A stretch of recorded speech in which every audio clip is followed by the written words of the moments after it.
फिलहाल एक तस्वीर, अब ये रूस यूक्रेन जंग पर टेलीग्राफ की तरफ से किए गए उस बड़े दावे को लेकर खबर है जहां पोक्रोवस पर रूस की सेना का कब्जा हो चुका है और पोक्रोवस के पूरे इलाके पर रूसी सेना मौजूद है। रिहायशी इलाकों में दाखिल हो चुकी है रूस की सेना। पोक्रोवस की जीत से ही जंग में रूस का पलड़ा भारी हो चुका है, यानी स्ट्रैटेजिक इंपॉर्टेंस इस इलाके की है, पोक्रोवस की। हालांकि समझिए कि यूक्रेन वॉर में ही क्या वाकई खेल बदल गया है, क्योंकि पोक्रोवस पर रूस के कब्जे का मतलब समझेंगे। उससे पहले जानिए, पोक्रोवस में ही रूसी सेना ने कब्जे का दावा किया है। रूस ने 15 दिसंबर तय की थी कब्जे की तारीख और 15 दिन पहले ही पोक्रोवस में रूस के कब्जे को लेकर खबर है। हालांकि पोक्रोवस में मजबूत स्थिति में रूस की सेना जिस तरीके से पहुंच गई है, दक्षिण पश्चिम हिस्से पर रूस के कब्जा है। बड़ा सवाल ये है कि क्या पोक्रोवस के बाद यूक्रेन की सेना अब सरेंडर मोड पर है। ये वल्नरेबल सिचुएशन सर हो चुकी है, लेकिन सवाल उस लिहाज से कुलकर्णी सर, रूस कैसे कामयाब हो पाया इस मकसद में कि उसने अमेरिका को इस दबाव में ला दिया? क्या अमेरिका को यह समझ आ गया कि खतरा यूरोप पर बढ़ चुका है, इसलिए यूक्रेन का सरेंडर करना मजबूरी आज के इस हालात में जरूरी हो चुका है? क्या अमेरिका यह समझ चुका है कि यूक्रेन को मदद देने का कोई फायदा नहीं है, क्योंकि आज के इस हालात में पुतिन कहीं भी अपनी कंडीशंस में विड्रॉ नहीं करेंगे? और क्या वो ये समझ चुके हैं कि 96,000 एरिया इस पूरे कब्जे का मतलब यह है कि यूक्रेन कहीं ना कहीं किसी भी लेवल पर यहां पर रिकैप्चर नहीं कर सकता है?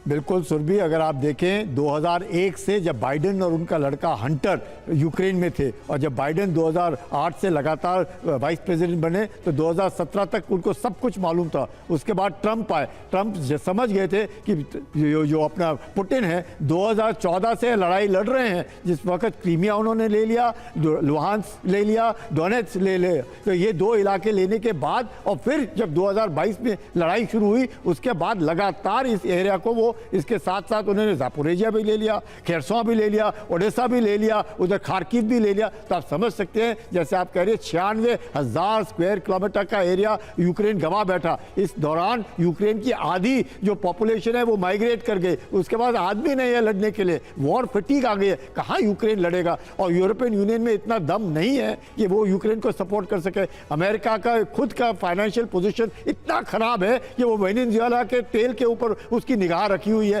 पैसा अमेरिका के पास नहीं है यूक्रेन को देने के लिए। अमेरिका कह रहा है यूरोपियन यूनियन को, आप हथियार खरीदो और यूक्रेन को दो, यानी कि यूक्रेन को हथियार देने के लिए आप कह रही है 2027 तक मिलेंगे। तो क्या ये लड़ाई इतनी लंबी चल सकती है? आपको लगता है यूक्रेन जिंदा रहेगा?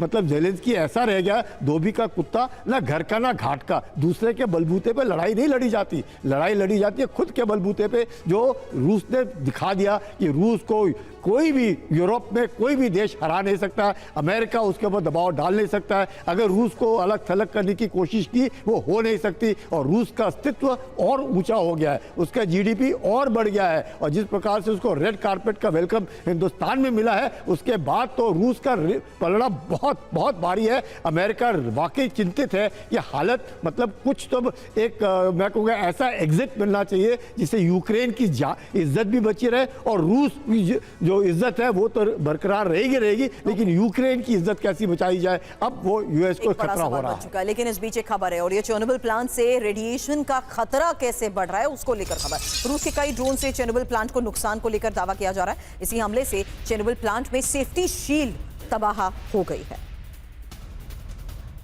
तो फिलहाल रूस के ड्रोन प्रहार लगातार जारी हैं।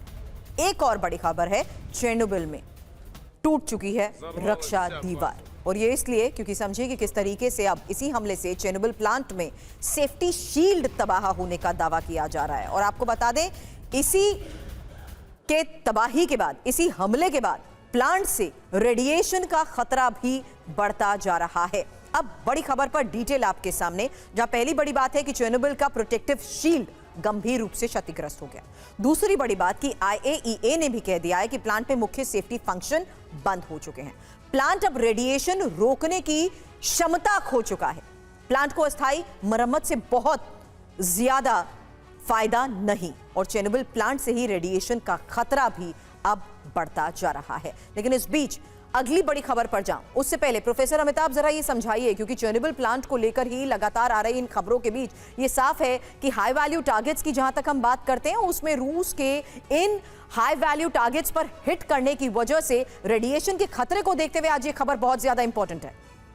देखिए, एक तो इस वॉर ने ये दिखा दिया है कि सबसे ज़्यादा जो वल्नरेबल हो सकता है वो न्यूक्लियर पावर प्रोड्यूसिंग प्लांट्स हैं। जापोरिजिया को हमने देख लिया, चेरनोबिल जो कितने दिनों से बंद पड़ा है, जहाँ इलेक्ट्रिसिटी जनरेशन नहीं होता है, उसमें कई सारे रिएक्टर्स अभी बंद पड़े हैं, लेकिन उनका जो न्यूक्लियर साजो सामान है वो वहाँ बरकरार है।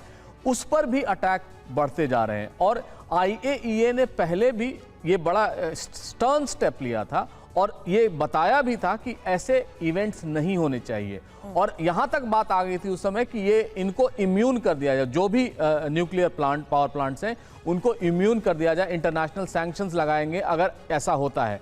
लेकिन जिस तरह से ये वॉर नेवर एंडिंग वॉर होता जा रहा है, जापोरिजिया न्यूक्लियर पावर प्लांट भी बंद हो गया, चेरनोबिल के इंसिडेंट के बाद वो बंद ही था, लेकिन वहां भी रेडिएशन का खतरा बढ़ रहा है। इसका मतलब कहीं ना कहीं इसमें IAEA, अमेरिका, रूस और यूक्रेन तीनों जिम्मेवार हैं, क्योंकि जब न्यूक्लियर रेडिएशन होगा तो सिर्फ यूक्रेन को ही घाटा नहीं होगा, उससे रूस को भी घाटा होगा और उससे जहां वो हवा का फ्लो होगा उन सारे रीजन्स को अफेक्ट करेगा।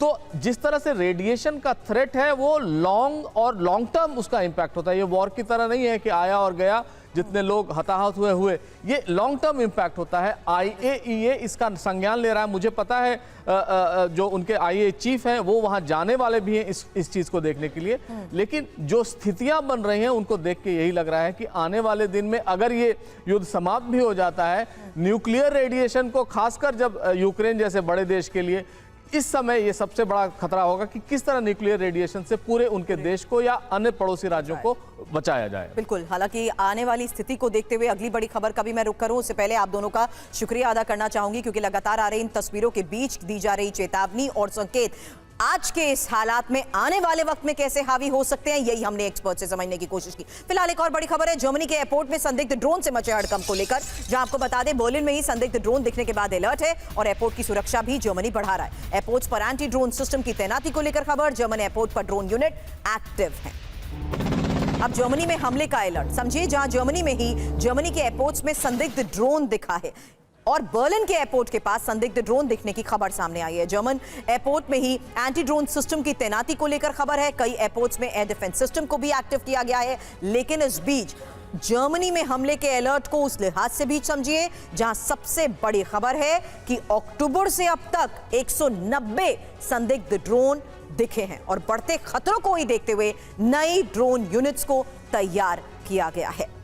फिलहाल रूस से बड़ी जंग की तैयारी में यूरोपीय संघ, बड़ी खबर है 2030 तक रूस से जंग की तैयारी में है यूरोप और वॉर इकोनॉमी का निर्माण यूरोप कर रहा है। हंगरी के प्रधानमंत्री विक्टर ओर्बन का यह बड़ा दावा है। पुतिन के नजदीकी माने जाते हैं विक्टर ओर्बन।